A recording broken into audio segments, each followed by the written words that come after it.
I'm so happy to be here and so happy to be able to share some insight. This is a different time for all of us here, and it's one that hopefully we can, all of us, in all of our words today, we can share a little bit of insight to each and every one of us. So with that, let me say resilience and buoyancy is our solid foundation. The goal of resilience is to thrive. Let's take a second to let that set in. How does that have anything to do with what any one of us is experiencing at this moment in the unknown of what is going on right now? As I refer to what is going on right now as the proactive shutdown of the coronavirus. But we're going to get back to that in a moment. Buoyancy, by definition, is optimistic and cheerful disposition. Take a second. What is that definition? And how does that definition fit into your life right now? Does it? And should it? Should that definition fit into your life right now? Each and every one of us are getting an opportunity to experience a moment in time right now that was not created by hate, nor by war, nor by an act of violence. We are facing a by chance of circumstances. This is allowing each of us an amazing, unforeseen moment to see just how resilient and buoyant each one of us are and actually thrive in this unknown time. So yes, if you use what you already possess as your foundation, you will find your resilience and your buoyancy and actually thrive. I find at times that as many adversities that I have faced, I have to be reminded myself of my own personal resilience to bounce back and to thrive. This past weekend, I just had that afforded to me in abundance. I can tell you that at times, it seems that at moments that there is never-ending struggles of getting back on track of the aftermath of the experiences that I've had this past fall. When my husband went through the French doors of our house to attack me, and I'm going to tell you that from that moment forward, it has been something of it seemed like a never-ending disaster, which is so much of what all of us are feeling, is that it's just like every day there's something different that keeps coming up and we're going, when is it going to end? When is it going to end? The next couple days, my husband went a step further. He went and he closed out the bank accounts and left me penniless, thinking that, again, another step that he was going to take something from me. And then he went another step and he thought he would block me from all the accounts and he would break me from being able to exist from day to day. Here in Arizona, we have found that we've had an unusual amount of rain, which is extremely unusual this time of year, especially. I have found a great amount of pride that I have put in my front and backyard in the time I've taken to build it up and the investment I've put into it. And I can tell you, with the amount of rain we've had, that the utmost abundance of what I now refer to as the Wild West amount of weeds that are about knee high, that is showing in a continuous amount of dismay to my neighbors. And I have found myself allowing myself to become over-amounting in consumption of trying to find landscaping companies to come out and try to take care of this mess that I have found myself in with all of this Wild West of weeds everywhere I turn, to try to take care of this ugliness scene that is out there for myself and my neighbors to see on a day-to-day basis. And, right now, I can tell you is that price gouging is at an ultimate high with people trying to take advantage of the situation that's going on right now. And with the amount of money that they're wanting to try to charge me, I just can't afford that kind of money within the midst of the divorce that I'm going through. So this past Saturday happened, and let's just call it, I don't know, out of boredom, maybe intrigue, I don't know, call it a small challenge to myself while I was waiting for a friend to get to my house. I thought, I guess maybe I'll just start pulling the weeds myself. Well, my friends, I'm going to tell you, pulling the weeds became an obsession. Anyone that knows me, that once I start something, I just can't seem to leave it alone. And a couple of weeds turned into a quarter of the yard. And as I was pulling the weeds, out of nowhere, I had a teenage neighbor boy come over to me. And he said, "Can I help you pull the weeds?" Matter of fact, he said, "Can I help you pull the weeds, and then I can help cut your grass and clean your pool for you?" And I can tell you that in a split second, I had two thoughts go through my head. And that was, one, what would possess a teenage boy without being persuaded or told to come over and want to spend 2 days helping a woman do manual labor of pulling the weeds and spend his time doing that versus anything else? The other thought that went through my head was, when my son was at that at that age that he is, there's no way, without complaining, whining, or an argument, would have in his mind walked away from a video game or anything else he was doing and said, "Oh, by all means, let me please help you, spend 2 days of pulling weeds, cutting grass, and cleaning the pool." But as I stood there, I still had an earbud in my ear playing the music. And as the music was playing, one of my favorite songs came on, and it was called "A Little Bit Stronger" by Sarah Evans.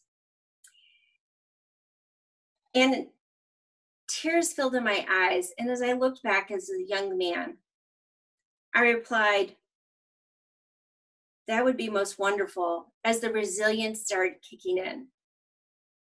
As the hours continued, I pulled more weeds with that young man by my side, and we then continued to trim all the bushes, and then we continued to finish the process on Sunday. Something started to happen in that process. I was showing my resilience and thriving in my environment. With every section of the yard that got finished, I felt more and more buoyant. For a second, I thought, I'm taking me back, or putting order back into my life. And then I realized I've just had resilience and buoyancy throughout this entire process of heartache and divorce thus far. I had just needed to stop, listen, and dig deeper within me than I ever had before to find it. Every time I was pulling the weeds out and clearing an area, I was thriving on the foundation that had already been there the whole time to get me through every step of the way, and will continue to do so even if unknown. That is exactly what is going on right now, is that we have the wherewithal within us. We just have to find it. You have to just dig deeper than you ever had before. You just need to tune out the noise so that you can listen, stop and listen and hear what it is that your inner is telling you. What you are looking for is within you. That is one of the greatest quotes that I've ever found that I've printed out and I carry around within me. I'm going to offer that to you to take this to help you in this transitional time that we're going through right now. I challenge each of you to take a moment to reflect when you've had a biggest challenge that has occurred in your life. Those were the times of unknown. Probably a bit scary, worrisome. Did you have a sleepless night or two? Right? I'm sure you did.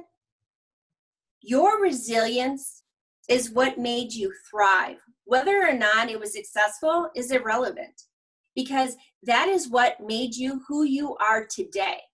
Where you're at today is a result of what the process was of what you went through. When a curveball or the unexpected happens, can be human nature to be reactive. And in the craziness, forget just what all the truth of what we're capable of weathering. It is so true, is that on all the craziness of everything that we're hearing, is that we forget of what we are truly capable of getting through as a person, as a nation, is that we are much stronger than what we possibly think that we are. During this time, I would build momentum and invest in your greatest asset, you. How can you do that? By being a resilient mindset. What is that? That is the ability to adapt and bounce back when things aren't going as planned. Learn from mistakes and move forward rather than wallow and dwell on failures. Resilience is a mindset. And not only a mindset, but a choice. And each time we are confronted with a situation, we can break down, which allows us to have a breakthrough, or we can just break down. In every situation, we have that choice. Right now, with what's going on, we get a choice in the matter. We can either break down in this to have a breakthrough of where we want to go from here, or we can stay within where we are and have a breakdown. Where do you think you're going to fit, that's going to fit best for you? Where it's going to serve you best moving forward? My definition of breakdown was exactly what I have experienced this past year. Buoyancy is definitely what it kept the smoke and mirror nightmare alive in my new marriage of just 14 months. The ultimate breakdown started when my son enlightened me that there was whiskey being hidden in my mouthwash bottle underneath the sink. At that moment, my fairy tale wedding and my fairy tale marriage came to an abrupt stop. I had to acknowledge the fact that what I thought was this amazing life that I had entered was not what I thought it was. I had to acknowledge the things that were going on. So I thought I had known all the signs because I'd been down this road before. My first husband was an alcoholic. I knew all the signs. You know, we've been through different circumstances of things that have gone in this country. We've been down this road before. We know what a breakdown is. You know, I had endless nights of where my husband would come in the middle of the night and he would turn all the lights on. He'd rip all the sheets off and he'd shake me vigorously until I woke up and scream at me for hours and hours on end. He would have evenings of running down the hall and barge through the door that I had locked to make sure that I felt safe where he couldn't get through, but he was going to show me at 6 foot, 250 pounds, that he knew that he could show me that he was in power and that I had this feeling of what was going to happen on the other side. But this is where my breakthrough happened in my breakdown, is that I chose to have the moment that I was going to thrive. I was going to thrive, and I was going to take control over me. I was going to take control and say, it didn't matter that this was a short marriage, and I choose to live. During this time, you get to have your greatest breakthrough. Let your resiliency work for you, and zero in on the 4 assessments. Time. How have you been using your time up to this point? During this time, how are you dictating your time? Are you using your time over the things that you do have control over? There's so many things during this time that are going on that we don't have control over. So take control of what it is that you do. Or are you focusing on what's going on in the social media with all the negativity and allowing the negativity to control your day? Tasks. What are the things that you've been putting off for months or years? Put a list together of things that you can get accomplished. If you are not able to go to a job because they said that you need to stay at home, and there's things that you cannot work from home because of the job that you do, figure out things that you can do that take up the time that you would normally be at work. There is actually a process that starts to happen that is healthy and helpful for you as a person that happens in the process of doing reorganization. Reflective. Give yourself credit during this time for what you have achieved. If you can't think of anything, you need to stop right now where you are, and you need to look around at everything that is around you and give yourself credit for that. It is difficult to move forward when you don't realize what you already have, no matter how small it is. It's all about the journey. That is even more important than the end goal. Self-assessment. We all start with a goal in mind, and we're provided opportunities that propel us forward to move along. And then as we're moving along, sometimes we're provided other opportunities that were meant to go in a different direction. And when those things happen, those are amazing opportunities that we're afforded. And do not be disappointed when those things happen, because if we never started that beginning goal, we would never meet where it is that we were supposed to eventually go to. So right now, I say, do a self-assessment. Where are you right now? You have the perfect time at your opportunity of this downtime to look at where have you been, where are you now, and where is it that you see yourself moving forward. It is so important to self-advise yourself as you continue to go through times, hard times, or times of difficulty, because it allows you to process where you've been, where are you now, and where do you want to go in the future. There's no better time to revisit your inner self of resilience and buoyancy, and where it is of your goals and where you think your best ability to thrive is. We do not learn from experience. We learn from reflecting on our experiences, from John Dewey.